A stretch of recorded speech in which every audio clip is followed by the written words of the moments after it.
Hello guys, ജർമ്മനിലുള്ളവരാണെങ്കിൽ ശ്രദ്ധിക്കുക, പുതിയ scam ഇറങ്ങിയിട്ടുണ്ട്. എൻ്റെ ഒരു 40 യൂറോ ഈ സ്കാമിൽ പോയി. ഇതുപോലത്തെ റേഡിയോ ടാക്സിന്റെ പേപ്പർ നിങ്ങൾ സിറ്റി രജിസ്ട്രേഷൻ ചെയ്ത് കഴിഞ്ഞാൽ നിങ്ങൾക്ക് കിട്ടും. നിങ്ങൾക്ക് അറിയണ പോലെ നമുക്ക് റേഡിയോ ടാക്സ് നമ്മുടെ വീട്ടിൽ ആരെങ്കിലും കൊടുക്കുന്നുണ്ടെങ്കിൽ നമ്മുടെ പേരിലുള്ള റേഡിയോ ടാക്സ് അവരുടെ പേരിലേക്ക് മാറ്റാൻ പറ്റും. രണ്ട് ഓപ്ഷനുള്ള, ഒന്നല്ലെങ്കിൽ ഈ പേപ്പറിൽ ഫില്ല് ചെയ്ത് കൊടുക്കുക, അതല്ലെങ്കിൽ നമ്മൾ ഓൺലൈൻ ചെയ്യുക. ഓൺലൈൻ ചെയ്യാൻ പോകുന്നവരാണ് ഈ സ്കാമിൽ പെടാൻ പോകുന്നത്. ഞാൻ അങ്ങനെ ഓൺലൈൻ ചെയ്യാൻ വിചാരിച്ചിട്ട് റുൺഫുങ് ബൈ ട്രാക്ക് എന്ന് ഞാൻ ഗൂഗിൾ ചെയ്തു. റുൺഫുങ് ബൈ ട്രാക്കിന്റെ പേരിൽ ഫേക്ക് വെബ്സൈറ്റുകൾ ഇറങ്ങിയിട്ടുണ്ട്. സെർച്ച് റിസൾട്ടിൽ ഏറ്റവും ആദ്യം കാണിച്ചത് ഈ ഫേക്ക് വെബ്സൈറ്റ് ആയിരുന്നു. ആ വെബ്സൈറ്റിന്റെ പേരായിരുന്നു സർവീസ് റുൺഫുങ് .de.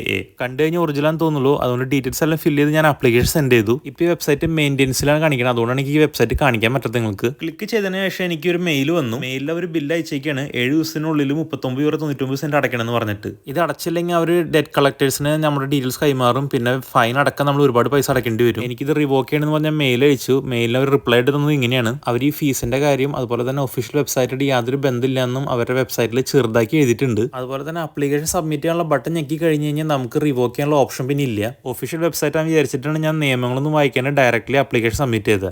അപ്പോൾ അതുകൊണ്ട് വേറെ നിവൃത്തിയില്ലാത്തതുകൊണ്ട് ഞാൻ പൈസ അടച്ചു. അപ്പോൾ എപ്പോഴും ഗൂഗിൾ ചെയ്ത് നോക്കുമ്പോൾ നിങ്ങൾ ശരിയായിട്ടുള്ള വെബ്സൈറ്റിലാണ് കയറിയെന്ന് നോക്കുക. അതിനാകെ ശ്രദ്ധിക്കേണ്ടത്, നിങ്ങൾ സ്പോൺസേഡ് അല്ലെങ്കിൽ ആഡ് ആയിട്ട് വരുന്ന വെബ്സൈറ്റിൽ കയറരുത്, അല്ലെങ്കിൽ പോപ്പപ്പ് ചെയ്ത് വരുന്ന വെബ്സൈറ്റിൽ കയറരുത്. ഇതുപോലത്തെ എന്തെങ്കിലും സ്കാമിൽ നിങ്ങൾ പെട്ടിട്ടുണ്ടെങ്കിൽ നിങ്ങൾ താഴെ കമന്റ് ചെയ്യുക. ജർമ്മനിലുള്ള നിങ്ങളുടെ ഫ്രണ്ട്സിന് അല്ലെങ്കിൽ പുതിയതായിട്ട് വന്നവർക്കൊക്കെ നിങ്ങൾ ഈ റീൽ അയച്ചു കൊടുക്കുക.